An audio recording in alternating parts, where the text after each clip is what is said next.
Welcome back to channel. நம்ம சுதீர் பாபுவோட ஆக்டிங்ல ரெடியான ஒரு Telugu action adventure fantasy drama movie தான் ஜட்டாதரா.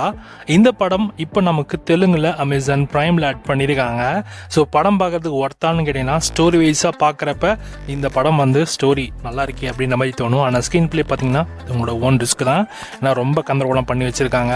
ஸோ குறிப்பாக சொல்ல போனால் தெலுங்குல இந்த படம் பார்க்க இரிட்டேட்டிங்காக தான் இருந்துச்சு. மேபி தமிழ் டப்பிங்கில் பார்க்குறப்ப டப்பிங் நல்லா பண்ணியிருந்தா கூட ஓரளவுக்கு பார்க்குற மாதிரியாச்சும் இருக்கும்னு நினைக்கிறேன். ஸோ இந்த படத்தோட ஸ்டோரின்னு எடுத்துகிட்டோன்னா கதையில் வரக்கு நம்ம ஹீரோ இந்த பேய் பிசாசு மேலெலாம் நம்பிக்கை இல்லாத ஒருத்தர். ஸோ புதையலை தேடி போகிற இந்த கதை. ஸோ அந்த புதையலுக்கு பின்னாடி மறைஞ்சிருக்கிற அந்த சில உண்மையான சம்பவங்கள் என்ன, அண்ட் அந்த புதையலை சுற்றி அந்த புதையலை எடுக்கணும் அப்படின்னா கண்டிப்பாக பிளாக் மேஜிக் வச்சு தான் எடுக்கணும் அப்படின்ற ஒரு கான்செப்ட் இருக்குது. ஸோ அந்த கான்செப்ட்லேயும் நம்ம ஹீரோ எப்படி அதை ஏற்றுக்க முடிஞ்சதா இல்லையா, அண்ட் ஹீரோ சுற்றி நிறைய பேய் பிசாசுகள்லாம் வரும். ஸோ அது எதனால் வருது, ஸோ அதுக்கான காரணம் என்ன, அண்ட் கடைசியில் அந்த புதையலை நம்ம ஹீரோ எடுத்தாரா இல்லையான்றதான் கதையாக இருக்க போகுது. ஸோ இந்த படத்தோட தமிழ் வெர்ஷன் கூடியிருள் நமக்கு பிரைமரில் வரப்போகுது.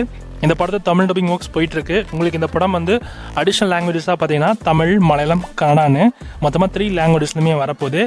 ஸோ இப்போதைக்கு இந்த படம் தெலுங்கு, ஹிந்தியில் மட்டும்தான் ஆட் பண்ணியிருக்காங்க. பார்ப்போம். ஸோ அப்கமிங் டேஸில் இந்த படத்தை தமிழ் வெர்ஷன் நீங்கள் கண்டிப்பாக எதிர்பார்க்கலாம். ஒன்ஸ் தமிழ் வெர்ஷன் அவங்க ஆட் பண்ணிட்டாங்கன்னா கண்டிப்பாக நான் உங்களுக்கு அப்டேட் பண்ணுறேன். இப்போதைக்கு இந்த ஜட்டாதரா மூவி இப்போ உங்களுக்கு தெலுங்குல மட்டும்தான் அவைலபிளாக இருக்குது. தமிழ் டப்பிங்கில் பார்க்க வெயிட் பண்ணிருக்கீங்கன்னா ஹோல்ட் பண்ணி வைங்க. இந்த படத்தை தமிழ் வெர்ஷன் உங்களுக்கு கூடியிருள் பிரைமரியில் வரும். So stay tune. Once update வந்ததும் கண்டிப்பாக நம்ம சேனலில் அப்டேட் பண்ணுறேன். So stay tune.